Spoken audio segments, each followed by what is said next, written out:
Monsieur le Président, le projet de loi de la députée vise essentiellement, je vais lire le titre, concernant l'élaboration d'une stratégie nationale visant à évaluer et prévenir le racisme environnemental, ainsi qu'à s'y attaquer et à faire progresser la justice environnementale. Monsieur le Président, laissez-moi tout de suite de clarifier la situation suivante. Nous sommes tous en faveur de la lutte au racisme. Le racisme est une tare, est un problème, est un cancer dans toutes les sociétés à travers le monde. Nous devons nous y attaquer. Nous sommes tous aussi à la recherche d'une meilleure justice, d'un meilleur équilibre, de meilleures chances pour tous les gens de la société. Notre gouvernement, quand nous avions eu le plaisir, le bonheur d'honorer la confiance des gens quand nous gouvernions le Canada, nous avons toujours atteint et visé ces objectifs-là, tout en reconnaissant que, d'une certaine façon, c'est un combat sans fin, parce qu'on doit toujours rechercher davantage de justice.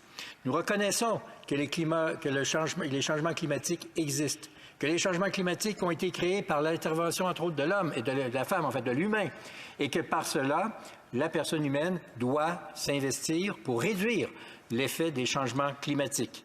Nous reconnaissons aussi, bien entendu, que le droit de vivre dans un environnement sain doit exister. C'est d'ailleurs ce que l'on retrouve dans le projet de loi S5. Donc, Monsieur le Président, ce que l'on constate dans ce que je viens de dire, c'est que nous sommes d'accord tous sur les objectifs que nous devons avoir: moins de racisme, plus de justice, attaquer les changements climatiques et s'assurer de vivre dans un environnement sain. Mais le chemin que nous proposons est bien différent et, à notre point de vue, se veut beaucoup plus réaliste et responsable. Pourquoi je dis ça, Monsieur le Président? C'est que depuis 8 ans, ces gens gouvernent en faisant la leçon à peu près tout le monde sur les changements climatiques, en nous insultant à tour de bras comme quoi on n'avait strictement rien fait, même si, entre autres, pour le secteur de l'énergie, sous notre gouverne, on avait réduit les émissions de gaz à effet de serre de 2,2 %.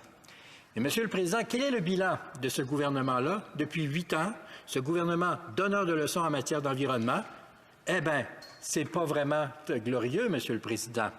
Il n'a pas eu atteint ses objectifs, sauf récemment. Pourquoi? Parce que l'économie canadienne, comme l'économie mondiale, a été mise à mal pendant la crise de la COVID. C'est ce qui a fait que les émissions ont baissé.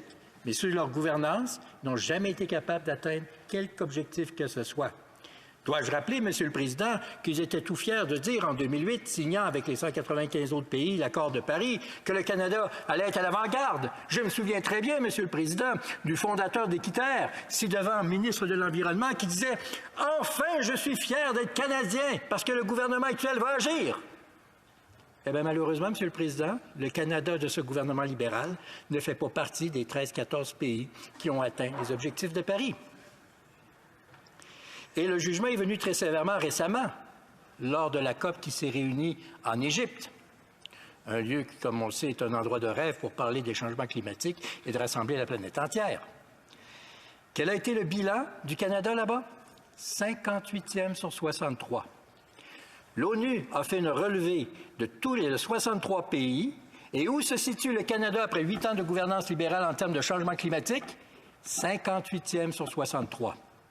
Je vous dirais que dans le palmarès des donneurs de leçons, ils sont fort probablement premiers, mais dans le palmarès des réalisations, 58e sur 63. C'est ça, les résultats et la signature. Pas constatés par nous, les conservateurs, qui sommes attaqués quotidiennement par ces gens-là sur la question de l'environnement. Non!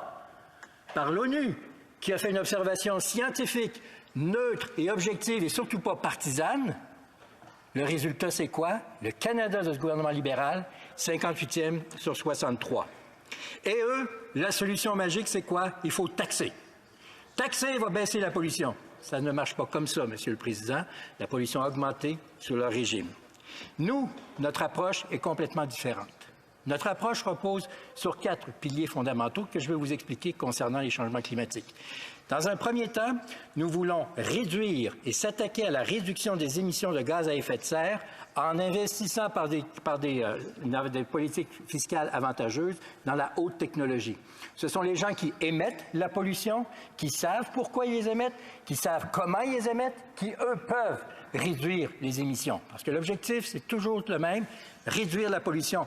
Pas atteindre des chiffres que des gens vont trouver à gauche et à droite et des pourcentages. Non, il faut réduire. Puis vous savez quoi? As we would say in English, it's a never-ending story. Yeah.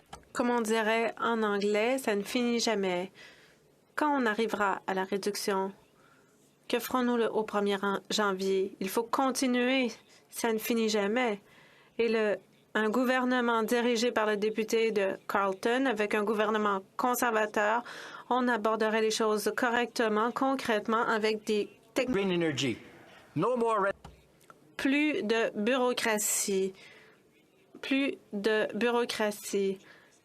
On donne le feu vert à l'énergie verte. Le gouvernement du Québec actuel, réélu avec une forte majorité, songe à l'idée de créer de nouveaux barrages hydroélectriques. Si d'aventure c'est ce qu'ils veulent faire, nous allons respecter la volonté du gouvernement du Québec de produire de l'électricité avec de nouveaux barrages, mais contrairement à la loi adoptée par ces libéraux-là, nous, on ne va pas faire une deuxième revision environnementale du projet comme eux veulent faire. Nous, on pense que les experts du Québec sont capables d'évaluer l'impact. C'est pas vrai que les gens d'Ottawa sont plus fins que les gens du Québec, parce que c'est exactement ce que les libéraux, eux, veulent faire. Avec nous, fast track. Vous voulez le faire? On ne fera pas 2 fois ce que vous avez fait. Donc, feu vert aux énergies vertes. 3e pilier, Monsieur le Président. Soyons fiers d'être Canadiens en matière d'environnement. Nous avons ici, dans notre pays, un très grand savoir-faire pour réduire les émissions de gaz à effet de serre, entre autres pour les énergies traditionnelles, entre autres pour le nucléaire, entre autres pour l'hydroélectricité, entre autres pour le solaire, entre autres pour l'éolien. Soyons fiers d'être Canadiens, exportons notre savoir-faire et soyons toujours les premiers à défendre les énergies canadiennes. Moi, Monsieur le Président, comme Québécois, j'ai constaté, comme tout le monde, qu'un rapport des autres études commerciales concluait qu'au Québec, l'année passée, on a consommé 18 milliards de litres d'essence. Je trouve pas ça beau, je trouve pas ça laid, c'est un constat. Mais moi, ce qui m'embête, c'est que 47 % de cette énergie-là vient d'où? Des États-Unis. Et 53 % du Canada. Monsieur le Président, on est un pays producteur. Comment ça se fait qu'on doit envoyer des milliards de dollars comme ça au Texas et dans la Louisiane? J'ai rien contre la Texas et la Louisiane, mais j'ai vérifié ce matin. Peut-être que ça a changé depuis, mais j'ai vérifié ce matin. Ni le Texas, ni la Louisiane ne contribuent à la péréquation. Et finalement, Monsieur le Président, notre 4e pilier, ce qui est l'essentiel de tout ça, sur lequel tout doit reposer, ce sont les Premières Nations. Travailler ensemble avec les Premières Nations pour qu'ils soient partenaires dans ces grands projets de prospérité environnementale et économique pour le pays. Notre chef le député de Carleton, il y a à peu près 1 mois et demi, à Vancouver, a lancé justement cette vaste et bonne, positive consultation avec les Premières Nations. Et ça, Monsieur le Président, c'est la clé, c'est la solution. Nous devons faire de partenariats avec les Premières Nations qui contribuent et qui permettent justement ces grandes réalisations, ces grands projets environnementaux que nous devons avoir pour faire face aux défis des changements climatiques. Ça doit se faire avec les Premières Nations. C'est pourquoi, Monsieur le Président, selon nous, la meilleure façon de combattre le racisme, c'est de faire partenaire avec les gens qui, en d'autres temps, au milieu d'événements excessifs et à la grande honte de notre pays, ont subi les affres du racisme, les Premières Nations. Rappelons-nous, Monsieur le Président, qu'en juin 2008, le premier ministre, très honorable Stephen Harper, a reconnu les torts terribles créés par le gouvernement canadien pendant plus de 100 ans envers les Premières Nations avec les écoles résidentielles, présentant ici les excuses. C'était la chose à faire.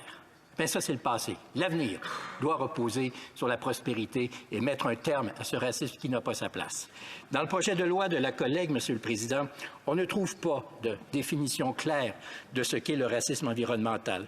On ne trouve pas non plus d'impact économique que cela peut avoir. Ce que la députée propose, nous y croyons sur l'ensemble général, que oui, il faut faire battre le racisme, que oui, il faut plus de justice, que oui, il faut s'attaquer au changement climatique et que oui, on doit vivre dans un environnement sain, mais le chemin proposé par la députée n'est pas celui auquel nous croyons. Nous, on veut des solutions concrètes, immédiates, réalistes et responsables avec un effet réel pour combattre les changements climatiques. Merci, Monsieur le Président.